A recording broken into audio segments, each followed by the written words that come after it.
Okay, welcome everybody. We're going to begin the event now. Please find your seats. My name is Jacob D. Swan-Aarons. I am the president of Colby Dems and a senior here at Colby. We are extremely excited to welcome Graham Platner to campus today. I would like to extend a big thanks to his team for working with us for months on planning this event. An especially big thanks goes out to Graham Platner field organizer, Colby alumnus, and former Frisbee co-captain with me, Joe Grassi, for those of you who know. Joe and I, once again, had the pleasure of working closely together, except this time we weren't dividing cars to a tournament. It was much more complicated than that. To those of you who are coming from our surrounding community, welcome. We are delighted to share the space with you all and hope to continue to build the bond between Colby Dems and our neighbors. To those of you who have come, Colby students, thank you for coming. For those of you who don't already know, this is actually the second installment of a speaker series we have worked very, very hard to organize. Every Thursday for the next 4 weeks, we will be hosting a different candidate from the state's governor and U.S. Senate primary. Last week, we were fortunate to have Troy Jackson and Parker Reed for a fantastic first event.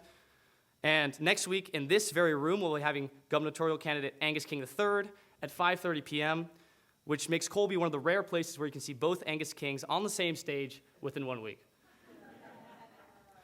In the following weeks, we'll be hosting Secretary of State Shanna Bellows, Speaker of the House, former Speaker of the House, Hannah Pingree, Governor Janet Mills, and Dr. Nirav Shah. If you have not already done so, please join us on Mule Life so you can stay up to date on the time and location of these events. But if you can't make them, don't worry. All of these events, including this one, will be recorded and posted on our YouTube channel. I want to state clearly that the Colby Democrats are not endorsing any particular candidate. In what is likely one of the most important election years in Maine's recent history, our goal is to provide students with the opportunity to learn, to ask questions, and to become involved in the political process. We understand that nowadays politics are full of emotions and strong opinions. I myself have many. Still, we hope that this space can be a productive space where people can engage thoughtfully and with an open mind, but most importantly, without disruptions. Now for some PSAs. Please note the emergency exits are by the entrance where you came in that corner of the room, and in that corner of the room. I also have to read one legal statement for the school. This is a Colby Democrat-sponsored event. The use of Colby College facilities or resources for this event does not constitute support by the college in favor of or in opposition to any candidate. The views expressed here are the views of the speaker and not of Colby. I'd also like to let you know that there is press at this event. Now, to quickly introduce our speaker. A native of Sullivan, Maine, Graham is a veteran of both the Marines and the U.S. Army who served 4 tours across Iraq and Afghanistan. Today, Graham is an oyster farmer in his hometown where he lives with his wife, Amy, their 2 dogs, Griffin and Zevin, and their cat, Neptune. Graham's campaign has garnered national attention and praise, including the endorsement of Senator Bernie Sanders, so it is a great honor that he's come here to listen to our questions and concerns. So, please, without further ado, join me in welcoming veteran, oyster farmer, and chair of the Sullivan Planning Board, Graham Platner.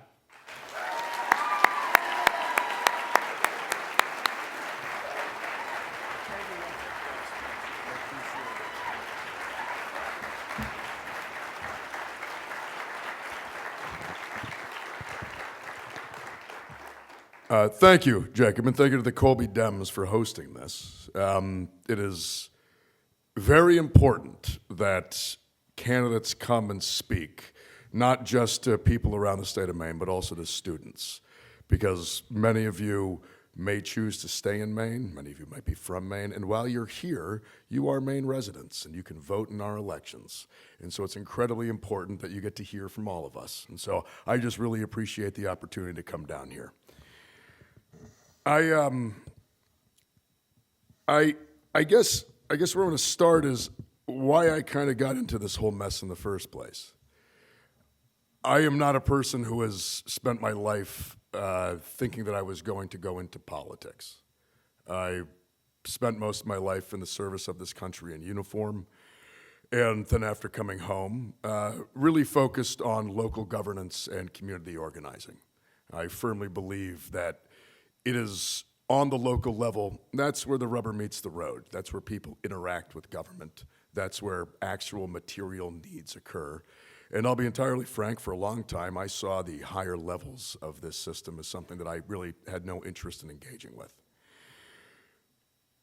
But as the years have gone by, as I've gotten very engaged with local community organizing and local governance, I do have to correct, I am no longer the chair of the Sullivan Planning Board. I had to give that up for this. I also had to sadly give up the role as harbor master, which is very depressing. I love that very much. But in my years focusing on local governance and community organizing, I began to run up against a thing that I think a lot of us fundamentally understand, which is that when you have systemic problems, there is only so much you can get done.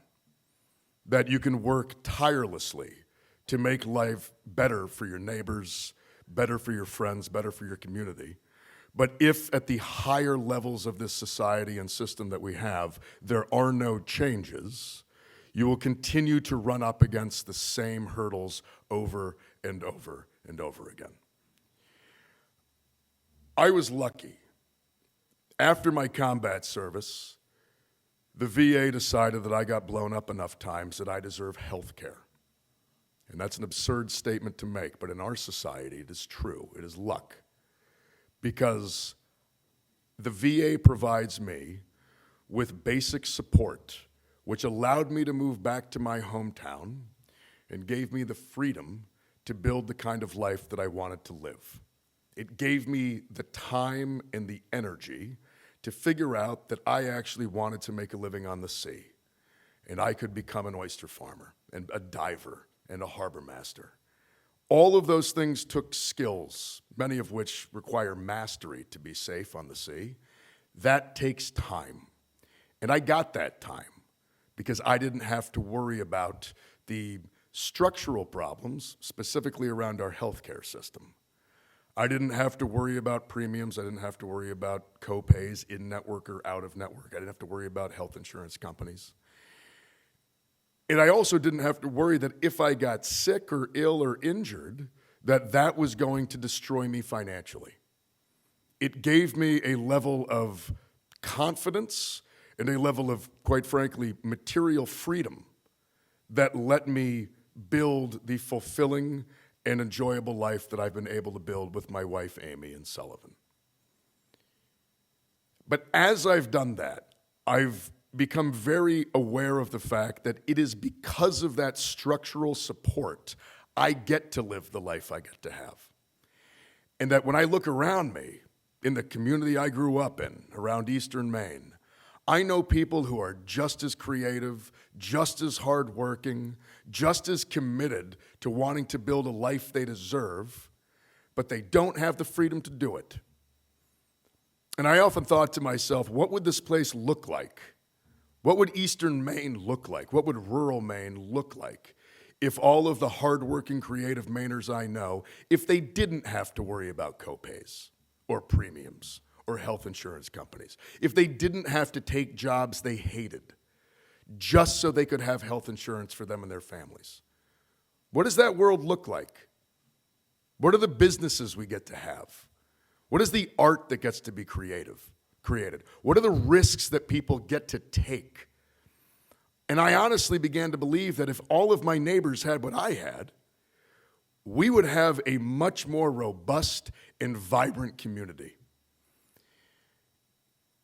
And yet I saw my community not only not getting that support, but seemingly being robbed further and further of time and of wealth. When I was born in 1984, which in most audiences people think that's really young, but in this one you probably think I'm old. When I was born in Blue Hill, back when you could do that, there were 6 places to be born in Eastern Maine. Today there are 2, both owned by Northern Light, the same corporate entity. We lost our last independent birthing center when MDI closed its doors over the summer. In 1990, there were fewer than 80 billionaires in the United States. Today, there are over 900. When I look around, I do not see a state that is 10 times wealthier than it was in 1990. I don't see Mainers who have 10 times the free time, whose paychecks go 10 times the distance, who are living lives that are 10 times as fulfilling. And yet our society has created so much wealth and power in that time frame that we have almost 1,000 billionaires, that we have a financialized apparatus at the highest echelons of our society that is holding on to more wealth and power than ever before in the history of this nation. And yet in that time, the hard work that Mainers have always been capable of, the hard work that Mainers have always been proud of, it's not enough anymore. It's not enough to raise a family. It's not enough to own the roof over your head. It's not enough to have access to affordable health care. It's not enough to live fulfilling lives. Something changed because we created the wealth. We created the productivity and the resources. And somebody else got it, but it wasn't us, because in 1984, there were 6 places to give birth in Eastern Maine, and today there are 2. How? In a society that's created as much wealth and as much power and resources as ours, how do we have less now than we had 40 years ago? How do we have fewer hospitals?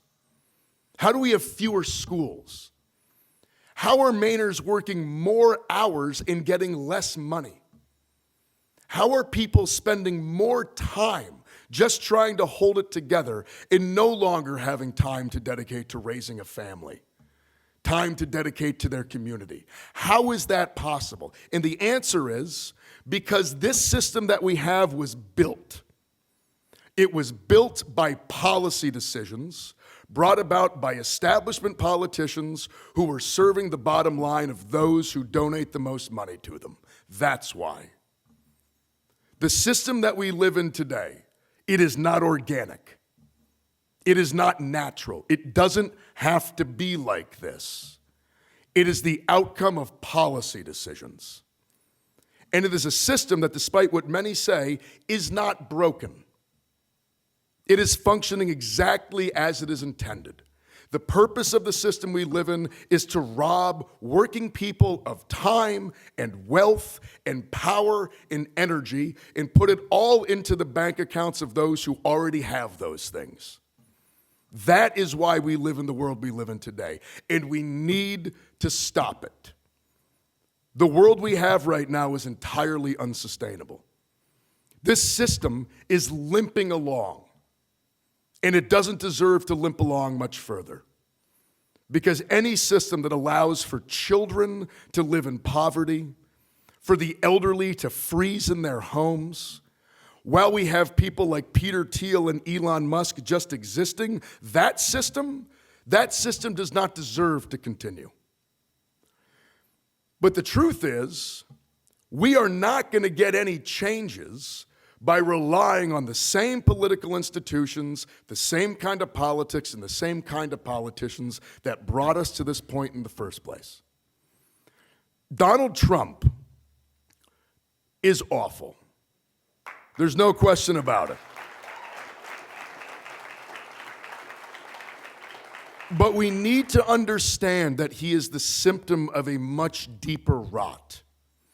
He is not unique. He is the outcome of a system that disenfranchises and robs working people. Read any history book about the 20th century, and you can understand that right-wing populism arises when economic and political systems begin to fail working people and no real answer is given.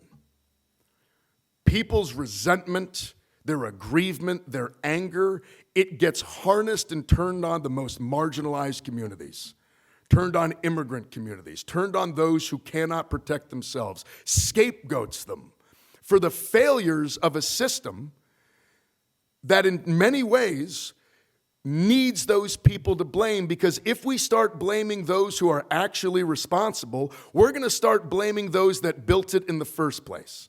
We're going to blame those in power. We spend so much time because of a media narrative and a political narrative pointing fingers left and right at each other because they were afraid that we're going to point our fingers in the only direction that matters, and that is up. And the only way that we're going to change this is by engaging with our actual history as Americans. From the beginning of this nation, there has been a tension between what we claim to be and what we are. The words "all men are created equal" were written by slave owners. And yet, in that time, there were people like Tom Paine who were calling out the hypocrisy. For all of the failures and horrors and oppression and exploitation in our history, there were always people from the beginning pushing back. Whether it was Revolutionary War veterans right after the war, taking up arms to fight back against being turned into serfs in Western Massachusetts, whether it was the abolitionist movement working in close concert with enslaved peoples to resist their enslavement, whether it was the women's suffrage movement, whether it was the labor movement or the civil rights movement or the disability rights movement or the gender equality movement or the gay rights movement, all of these are movements of building power. And none of them are legacies of asking permission. We did not get an 8-hour workday and a 40-hour work week because somebody wrote another nice postcard to their congressman. We got it because working people organized and fought for what they needed in the hills, in the streets, and in the halls of power. Women did not get the right to vote in this country because men gave it to them. Women organized and put their bodies on the line for decades, fighting for a fundamental right in any democracy. And when they got it, it was because of that work, not because someone in power just gave it to them. The Civil Rights Act didn't happen because LBJ woke up one day and thought it was a good idea. It happened because organizers and activists spent decades putting their lives on the line, being beaten, being murdered. But when the day came, they had built enough power to push back against the institutions. That's what got us the Civil Rights Act. These are our legacies as Americans. They are legacies of power building, and they are legacies of organizing. And if we are going to win this time in American history, if we are going to retake this nation for the working people that built it, we need to reconnect with those legacies. If we don't, we will lose. And we cannot lose. Because what losing looks like is what we are going through now. Losing looks like immiseration. Losing looks like state repression. It looks like masked federal agents murdering American citizens in the streets. That's what losing looks like. And our ancestors, who moved the ball forward ever so slowly for generations, they did not do all that work for us to give up. Nobody ever wants to live in interesting times. All of us would prefer if we could just stay home and be comfortable, but we can't. We have reached a moment in American history that looks far more like the hard struggles of our past than it does like our recent political activity. We need to connect with those legacies of power building and organizing. And the only way that we're going to win is to do it and to fundamentally understand that it is only in each other in this society that we can build the power to fight for what we need. We have been told a story for a very long time that power is not for us.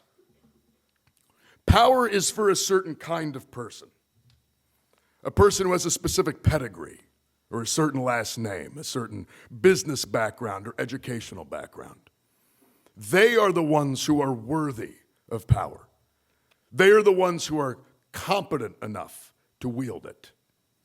History tells us that this is nonsense. Power is for those who are willing to organize and to take it. That's it.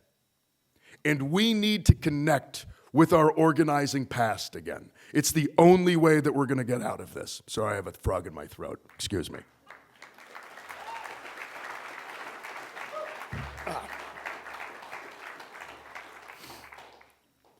But power building is hard. Something I say often on the campaign trail is that organizing isn't complicated. It's just incredibly difficult.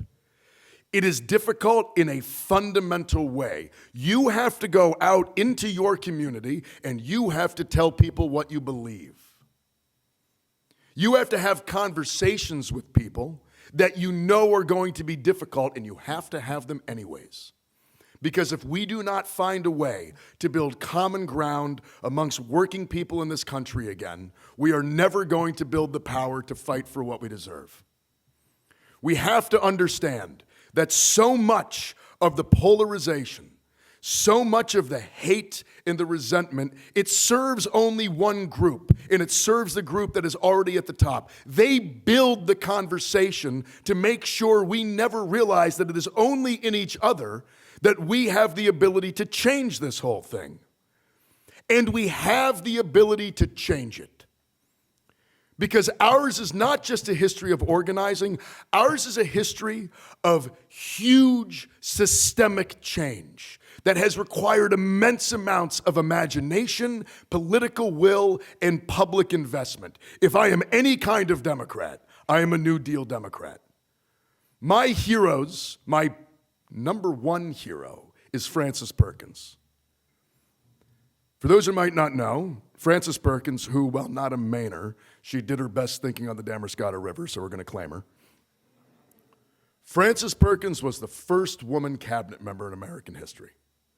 Went up into the FDR administration in 1932 and served as the longest serving Secretary of Labor in American history. Frances Perkins went into government with the fundamental understanding that the purpose of government is to provide good lives for all under its jurisdiction.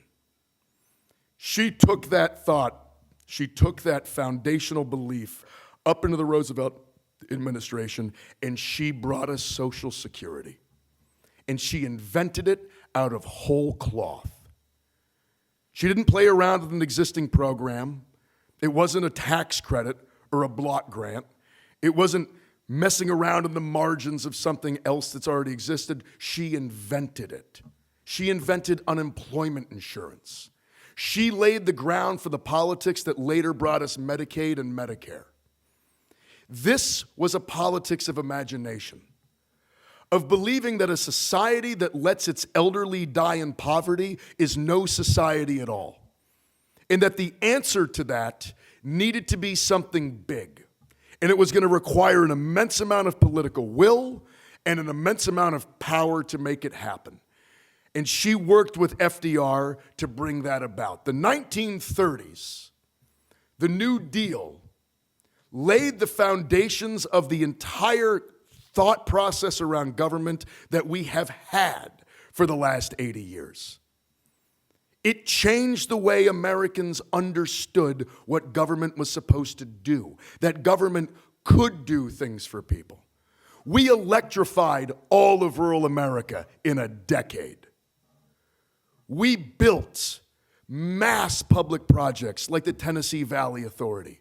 We used the CCC to build the national parks into what they are today. We harnessed the hard work, labor, and creativity of the American people as a national project to rebuild a nation that was destroyed by greed and speculation through the 1920s. We understood then that to meet large challenges, we had to dream big and we all had to pitch in together. That is what built the nation that we have been able to rest on for the last 80 years. That's what brought it about. And sadly, after FDR died, those in power who resented all of that, they have worked for decades and decades to undo all of it. They have tried to rebuild an idea of politics in America that government has no role, that it is merely there to wage war and be a business incubator, and that is nonsense. Government is what builds our society. It is how we build it together. But for it to work for us, it needs to represent us. And the problem is that for too long, we have had a politics that has been not representative of and does not represent the American working family. It is a politics that has been built by people who believe that there is a certain type of person in our society who is worthy of it, and it isn't us.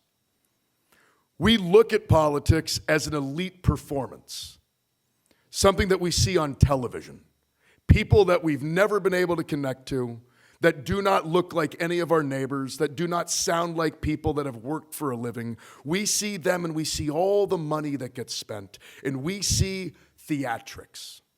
And that is what we have been told is politics. That is not politics. That is theater. Politics is about power.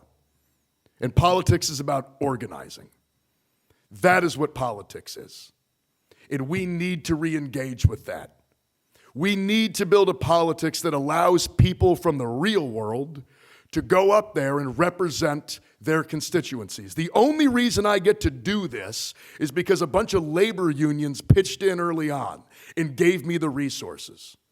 What we are building is something that when we are done, it needs to exist into the future, because I want to be able to build something that provides the same kind of support that I got to take this on. My wife and I make $60,000 a year. We run a small business. We have no free time. The idea of running for U.S. Senate was laughable when it was first brought up to us. The only reason we could take this on is because others before us had built some basic foundational support to allow us to take it on. And when we're done with this thing, we want to make sure that when other Mainers, when other Americans who are normal, real people, who believe in a politics that actually represents working folks, that if they want to take that on, we will have the resources to provide to them. Because this, to me, is not about winning a Senate seat. Yes, we have to beat Susan Collins. Yes, she is the epitome of the self-interested establishment politician who cares about nothing but her own bank account and those of her donors. We all know that. She has to go. However, if we beat her and replace her with someone who represents the exact same interests, and we have not built an apparatus that can truly harness the power of organized people in the state of Maine, then we haven't actually won. We need to beat her with a kind of politics that we used to do in this country. We need to beat her with old-fashioned shoe leather knocking on doors and building relationships, building trusting communities, combining labor unions with community organizations, with student groups, with other campaigns. A broad-based coalition to fight against fascism is what we need, because that is historically what beats fascism. It's not just institutions and it's not just politics as usual. It is something much deeper. And when we have won, we need it to stay. Because what we need to fight for, universal health care, getting money out of politics, taking away the ability to trade stocks and bonds from sitting congressmen and senators, clawing back war powers from the executive and putting them back into the actual representatives of the people. Fighting against the future that climate change is going to bring about by really actually getting off fossil fuels. Building an energy grid in this country that isn't just about getting corporations wealthy, but is focused on providing energy for Americans to live their lives. To get all of those things, a single junior seat in the U.S. Senate is not going to be enough. We are engaged in a longer struggle here. This is a long-term power-building exercise. And for us to win that future, we cannot just do politics as usual. We need to win these seats. We need to win places of institutional power, but we need to weld them directly to organizational power, to the power of people. That is the only way we're going to be able to build the power necessary to win in the future. And when we have won, when we have beaten back fascism, when we have protected our democracy, when we have saved freedom, let it be a different kind of freedom. Not merely a romantic freedom based around protecting individual rights, but a freedom that is real, that is material. The freedom to have time. The freedom to have energy. The freedom to create, to take risks, to build a business, to fall in love, to raise a family, to make art. The freedom to live lives defined not just by struggle and scraping by, but by dignity and fulfillment. Thank you very much.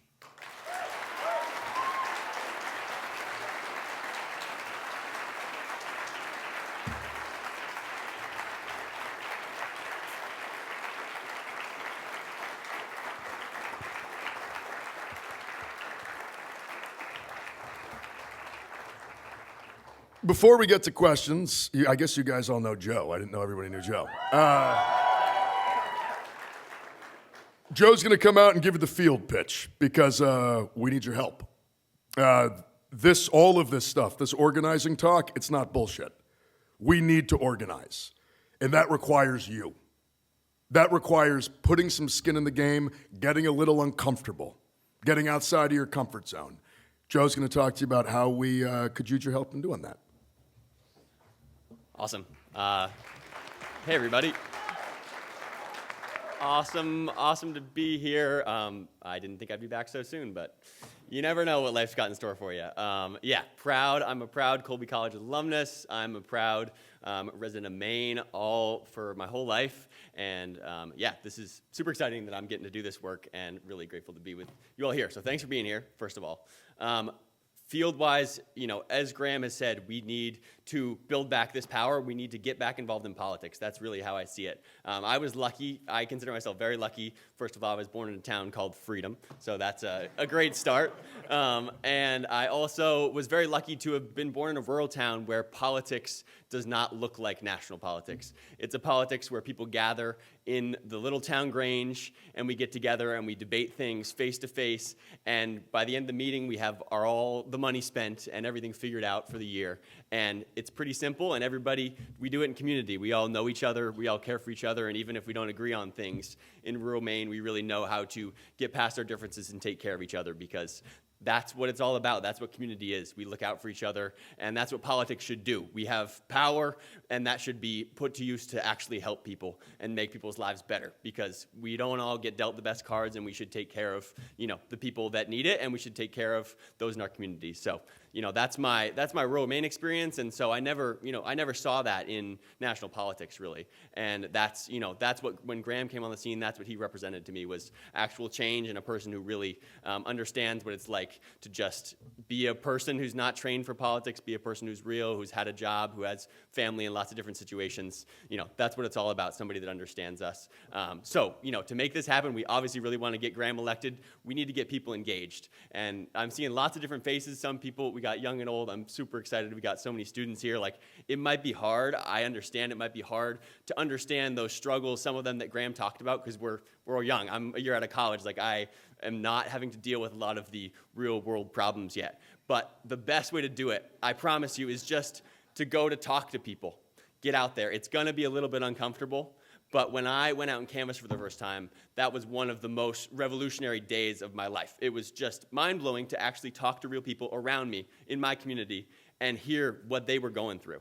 Because I know my family's experience, I know my community's experience, but when you talk to somebody that lives a mile from campus, you never know what you're going to learn. So for students, I really, really beg you, put yourself out there and just give it a try. You never know what you'll learn. It is a great challenge, and it is how we understand, what our community is like here. And so even when you leave, you will bring that with you, what it feels like to be in a community and what it feels like to understand other people's lives, their struggles, and also their joys. So it's a great challenge, and for those of you that aren't from Colby, I'm really glad you're here. It's awesome, and this is your community, and we need to make this happen. In Maine, in rural Maine. I'm a rural Mainer, and we need this change to happen. So I really hope everybody shows out and gives it a try. It's a challenge, of course, going out there and knocking on someone's door you don't know, but it is really worth it, and it is really rewarding to make a connection with someone else. And we're not asking you at this point to beg them to vote for Graham or anything. We really just need to build connections. We need people to understand who Graham is. We need them to understand when the primary is coming up in June on the 9th. We need people to understand what the systems of power are that exist in Maine. One of the big ones is the Democratic caucuses. Those are coming up in about a week. And that is where the Democratic Party, we elect people from our communities and we send them to Portland to establish the party platform for the Democrats of Maine. And that's a great one, even if you're not comfortable going out to canvass right away. Go to the caucuses next weekend. They're going to be all over the place. We can get you all that info. We have a lot of caucuses in the area, and we would love to have folks understanding what democracy looks like on a small level. So we got doors to knock, and we have the caucuses coming up, and those are our first big ways to get involved. We are going to be knocking doors in Waterville this Saturday and Sunday at 1 p.m., and we would love to have you there. We already have a great team of volunteers in the Waterville area, so super grateful for you all, and I would love to have a bunch of Colby representation there, because I think you really will learn a lot, and it will be a really great way to just understand what politics looks like on the small level and understand this community around us here in our little bubble on Mayflower Hill. So please, we're going to hand out some sign-up sheets, and you can also come find me after the event. I'm going to be out there at the table, but we would love to have you this weekend if you can make it. It's a great chance. If not, we're going to be doing more. You'll hear from me. Reach out to me anytime. I'm always available. But yeah, super excited, and I hope to see everybody out there.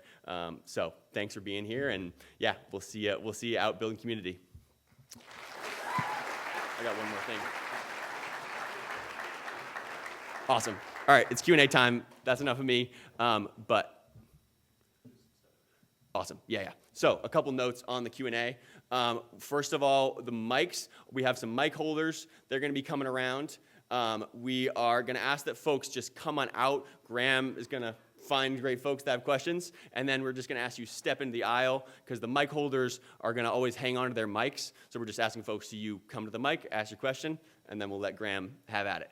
And the only other note is that we do have a few journalists in the room, so just remember with your questions, there might be stories written about this. Just keep that in mind as you're asking your questions, that they could be quoted in something, so keep it in mind. On to the next. We are on to Q&A. I hope you got some great questions. Thanks for being here.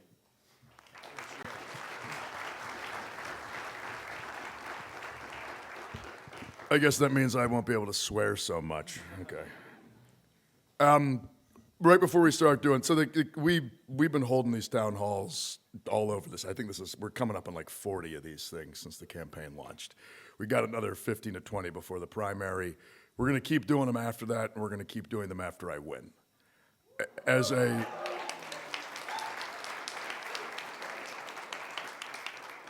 Until August of last year, I was just a regular working guy in Maine. And if I wanted access to my senator, they were going to have to come down to Ellsworth on an evening or on the weekends when I had time to go talk to them and let them know my feelings, because I don't have the time in the work week to go drive to Lewiston or Portland or Augusta to meet with an intern, and I certainly don't have the money to go afford some fancy play at a fundraiser.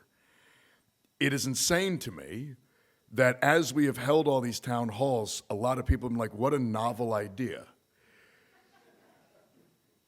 Because to represent people, you kind of got to go talk to them, and you really got to go talk to them in their communities. That's where working people are.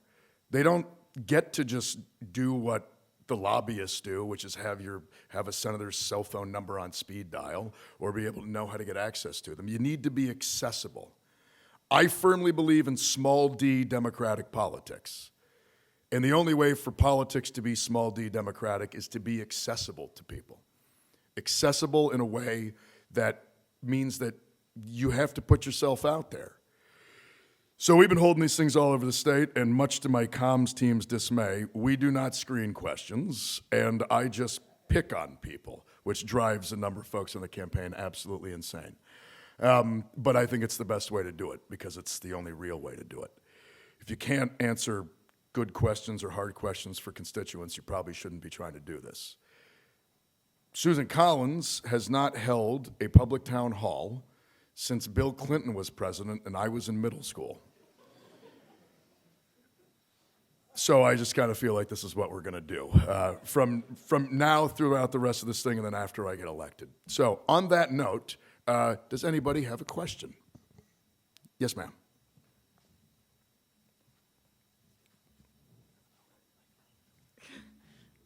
Okay. Over the last couple of decades, we've seen a couple candidates campaign on progressive and populist policies to get elected, but significantly backtrack and move away from the platform that got them elected, with notable examples being senators like Kirsten Sinema and John Fetterman, and even to some extent Barack Obama. Considering your somewhat ideologically inconsistent background, how can Maine voters trust that you will continue to uphold the progressive values that you currently campaign on? Thank you. One, I would say John Fetterman is the bane of my existence. The fact that man exists means that I get asked about him all of the time. A couple things. One, I would say, like, my background is not that inconsistent. I've held fairly progressive views. Over the years, certainly after my time in combat service in the Marine Corps, I definitely held views that I no longer hold now. When I was there, it was an all-male institution, very crude, very crass, very violent. It was and I definitely embodied a lot of those kinds of values, if you can call them that. After leaving and going into the real world and interacting with regular people, I was like, oh yeah, that's actually all real weird and toxic. And so I changed my ways and my thinking. But I've certainly held, even since high school, very, I don't know if even progressive is the right word, but like economically populist views. I have always felt that, quite frankly, capitalism as it exists, as we live in it, is exploitive and oppressive. It needs to be changed. The system that we have is clearly only works for a few people. I've become very critical of American foreign policy, primarily seeing it as something that is neo-colonial and neo-imperial. I mean, we absolutely act in a manner around the world that is good for the interests of the wealthy and powerful, not the interests of working people in this country. But in those interests, and we, despite claiming some mantle of international law and some system of international norms, we only apply those when they're good for us, quote unquote. As we've seen with the genocide in Gaza, we are happy to dispense with all of that if we feel as though it's not good for, well, those in power here. I've had these feelings for a very long time, and I've been fairly outspoken about them, although I wasn't running for politics, so you'd mostly just have to go ask my friends if I complained about the stuff at a bar in eastern Hancock County, which I've been doing for a long time. Something I would say is I have not been trying to get into politics. All of those folks you mentioned, there are a lot of people that if you look closely at their background, they were attempting to become politicians for a long time.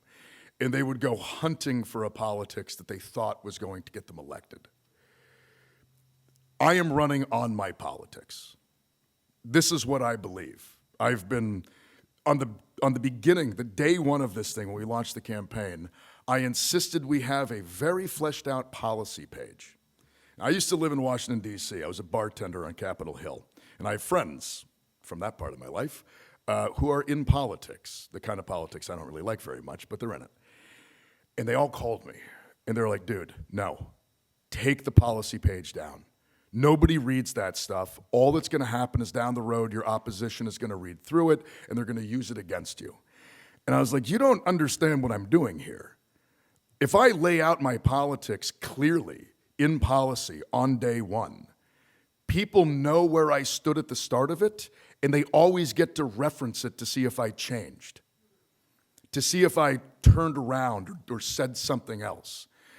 Now, I am one that does believe that politics should transform over the space of one's life.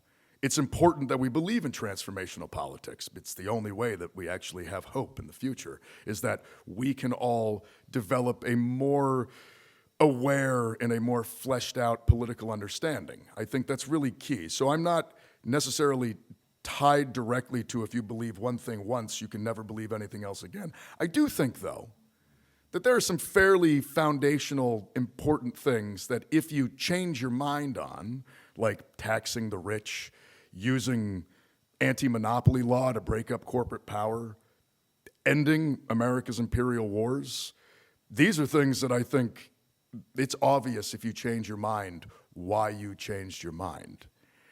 And it was important to me to make sure that from the beginning that was out there publicly so people could always go back and reference what I said I was for in the beginning and what I say I'm for later on. I know that this is just a politician up here saying, "Trust me, bro." And of course I could be lying. There's no question about it. I mean, if I've told a lot of people, if I looked at myself, I wouldn't trust that I was real. If I was seeing a candidate like this, I would be like, yeah, I've seen this before. I don't really buy this. I get that. I mean, I've had that same frustration, and we've all been burned before. I guess what I can say is that I have lived not a public life, but if anybody goes and digs into my background, it's pretty obvious the kind of life that I lived, the kind of work that I've done, the kind of community that I'm from. I have had lots of friends who've known me for a long time. There are a lot of people in my community who have known me since I was a kid. They know me the whole time. I'm not trying to hide anything. I've got nothing to hide, and I'm not trying to pull the wool over anyone's eyes. And part of that is just essentially asking for people's trust. And that's hard, considering how often we have been lied to by those in politics. But the other thing is I just fundamentally think that I am not engaging in that kind of politics. In fact, one of the reasons why I'm so obsessed with the organizing piece is that not only is that a way that we build power, it's a way that we hold everyone accountable, including myself. If I go down to Washington, D.C., and I suddenly decide that I think senators should be able to trade stocks and bonds, and I suddenly think that taking money from corporate PACs and super PACs is a really good idea, I think I should never have a quiet public dinner ever again. I think people should make me pay a cost for having lied to my constituents, and the way that I guarantee that is that we help build the mechanism to make that happen. It needs to stay, not just to discipline other politicians, but also to discipline myself. Make sure that we have the ability to impose on those who are supposed to represent us. Because telling people that we're not going to vote for them in 6 years, yeah, well, we've done that for a while and it hasn't worked. We need to make people, frankly, pay a cost for selling out their constituents. I want to build that apparatus so it can be held, so I can be held to account by it as well as anybody else. So for me, combining that with the fact that I'm fairly outspoken about my politics. I don't really run away from things, even things that I am told are, problematic or uncomfortable. I don't think they are. I actually think they're mostly popular and people all agree, except for those in power.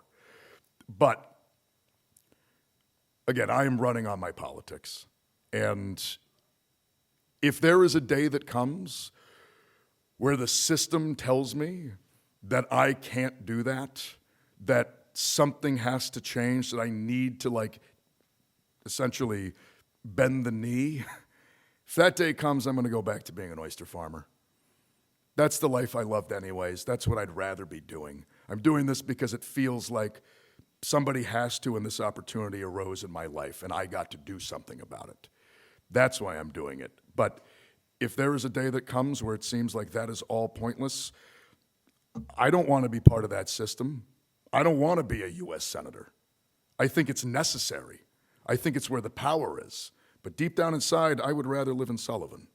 So for me, that's kind of like that's the promise I can give you, that I will go up there and fight for the working people of Maine tirelessly forever until I can't anymore, or until the people of Maine decide that I'm not the right person to.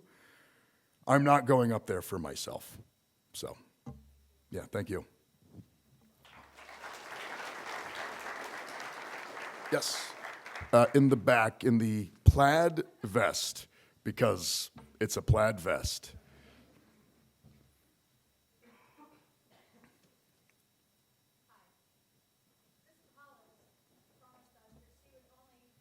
run for 2 terms.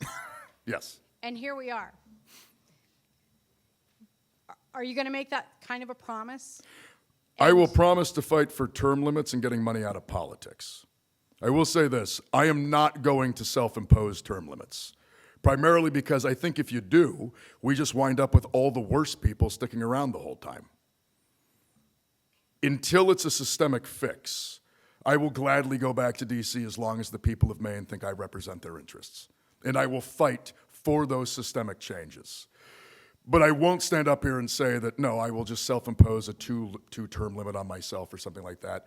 Because, again, I feel like if people do that, if good people do that, which the people that would do that would be good, then all we get left with are the folks who stay the whole time, and they tend to be the most self-serving and the ones who are least interested in serving the will of the people. But I do think that getting money out of politics, implementing serious democratic reforms, whether it's term limits, whether it's age limits, frankly, I think there are a whole bunch of options in front of us. We need to change how our system works systematically. And if we don't, we're going to keep running up against these problems over and over again.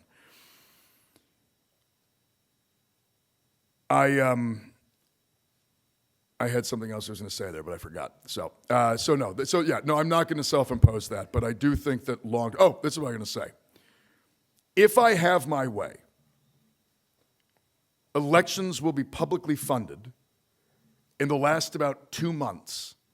And if a billionaire looks at a TV ad the wrong way, the FEC comes down and hammers them.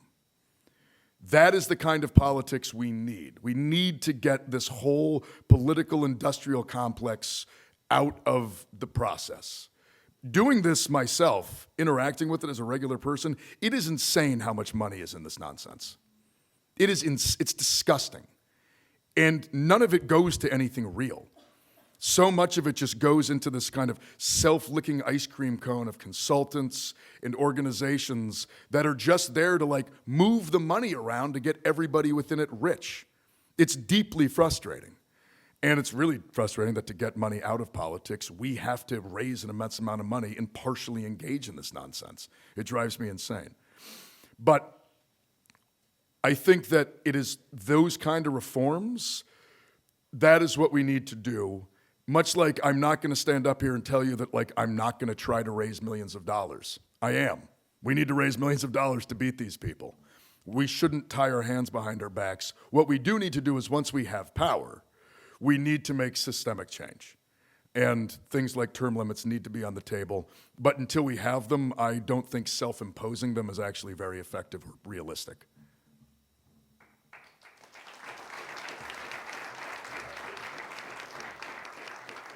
Yes, sir. Behind the camera.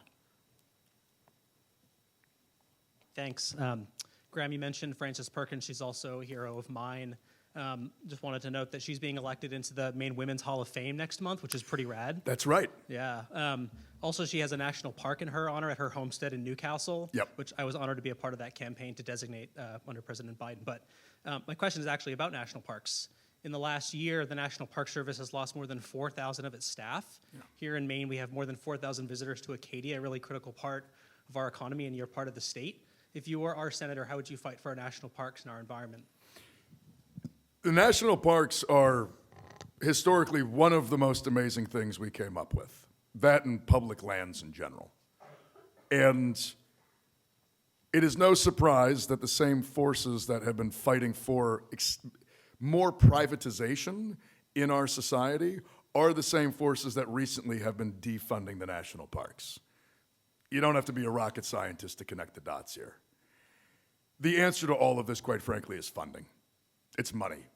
We need to put resources into the systems that give us all the public goods that we have. The National Park Service needs to be rebuilt. We need to rebuild trust with it and its employees. So, I live across the bay from Acadia. My oyster farm stares directly at Cadillac Mountain. While I can't say we have the best oysters in Maine, we definitely have the best view from any oyster farm in Maine, I will say that. We also have the best oysters in Maine, but that's okay. I have a whole bunch of friends that worked in the park. One of my closest friends from childhood has been doing trail work in the park essentially past 30 years. He got furloughed when Doge came in and just said everybody's been fired. They literally just like told him that because he had just been rehired because he had a family, and so he was in his probationary period, and they just fired every probationary employee. He got rehired on after it turned out Elon Musk had absolutely no idea how to run government programs. Who would have ever guessed? But it was a huge disruption to his life. And while he still has the job, he continuously tells me things like, dude, I'm not really sure I want to stick around, because what happens? He's like, he's got 2 kids and a family. Like, can you really rely on government jobs used to be the most secure jobs. That was supposed to be the thing where like you could raise a family and know that you didn't have to worry about security. Suddenly, it might be one of the least secure. Because at any day, on the whim of somebody with a stupid internet username, you might lose your job. That's insane. I think to rebuild that trust with the federal workforce and to frankly rebuild those programs, when we have power again, we need to reinvest heavily and expand the Park Service, expand those programs, expand the workforce. I mean, Acadia had essentially a shortage beforehand. We didn't have enough workers to actually meet the 4 million people that come here every year. Now we have a diminishment in those numbers, and it's going to be a problem. The only way to fix that is by, frankly, extensive investment.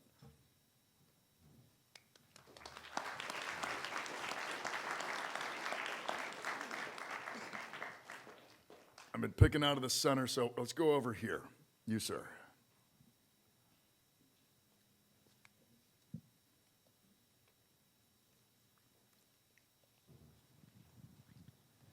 What's your plan to keep foreign entities out of politics in Maine and the U.S. as a whole? Yeah, it's really frustrating. And we had that referendum a couple of years ago. People in Maine voted something like 75% in favor of keeping foreign money out of Maine's politics. And then, of course, it promptly ran up against what always happens, which is that the institutions came down and said, well, we're not even sure this is constitutional, even though, like, on a fundamental level, it seems like a pretty good idea. The real answer here is getting money out of politics. I mean, like, it is and it's not, because, like, I'll be frank, foreign money is bad, so is Amazon money. So is Peter Thiel's money.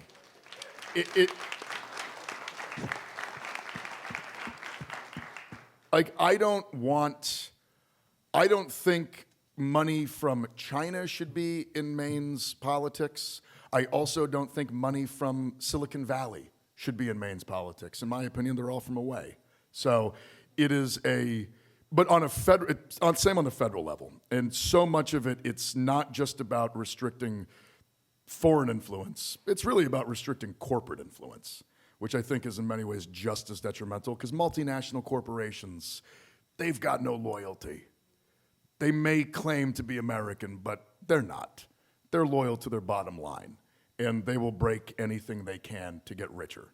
So it is implementing those systemic reforms around money and politics, I think in many ways kind of fixes the problem, but I also very much think that, yes, there is no place in American political structure for foreign spending. I think most countries would just agree with that on a pretty fundamental level, that we should be doing it internally and not have foreign interference in our elections. Although we disagree because we often love interfering in other people's elections with money and with other things, which, to be frank, is something we need to stop as well. So, but yeah, I think it's really more an issue of just getting money out of politics in general.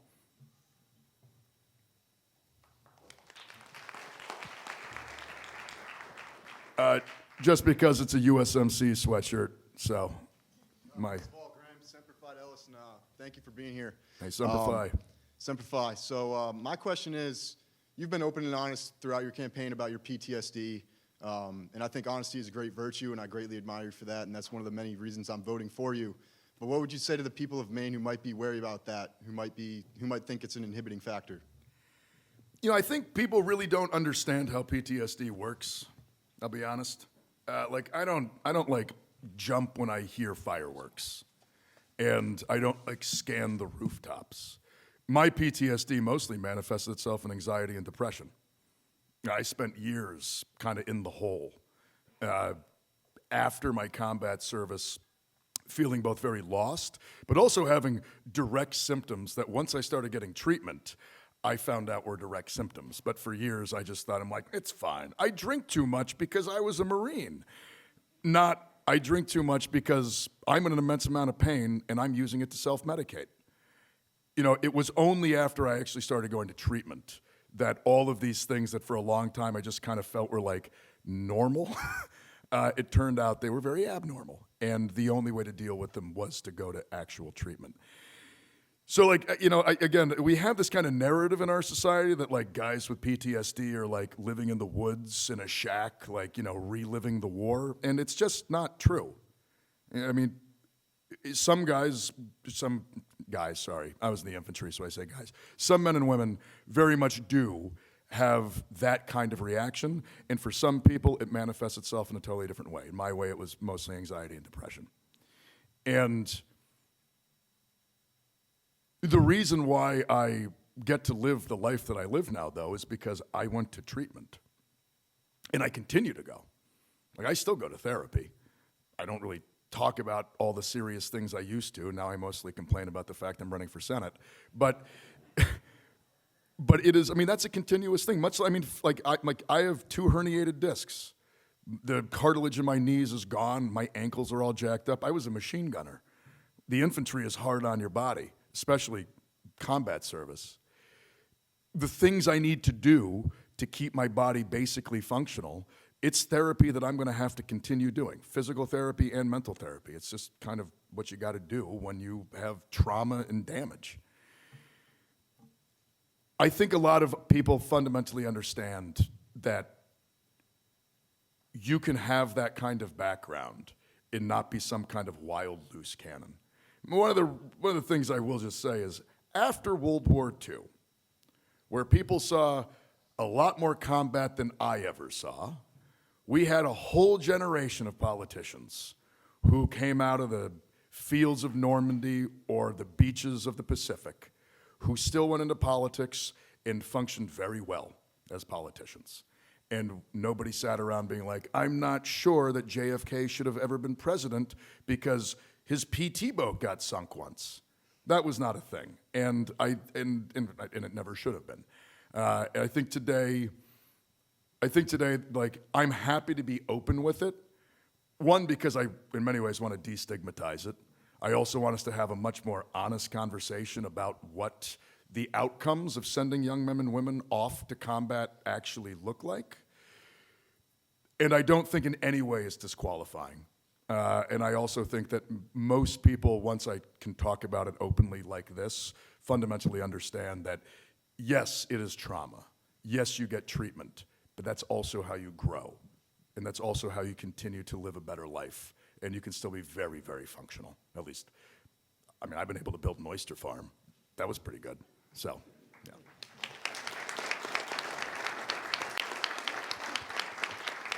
yeah. Yes, on the end there. Oh. Hi, Sorry, Mr. buttons. Hi, Mr. Platner. Thanks for the time. You talk a lot about fighting. I'm curious how, if you were representing Maine, you would approach compromise and bipartisanship in Congress. Yeah, so I am not a partisan. I'm running as a Democrat, but mostly that's because that's how we beat Susan Collins. I also think that, well, I would very much like the Democratic Party to return to being what it was supposed to be, which is a party for working people, a party for labor unions, a party of the New Deal. I want the Democratic Party to return to that. I think all Democrats do, and that's why I'm running as a Democrat. If the Democratic Party represented the will and the values of its membership, it would be that party. Sadly, it is currently, at the national level, there is some control of people who are beholden to the same corporate interests that Republicans are. We have to change that. But I do think the party has the ability. But I am not a partisan. I am going into this to fight for working people in the state of Maine. That's the point. I will work with anybody who is willing to do that. Even people who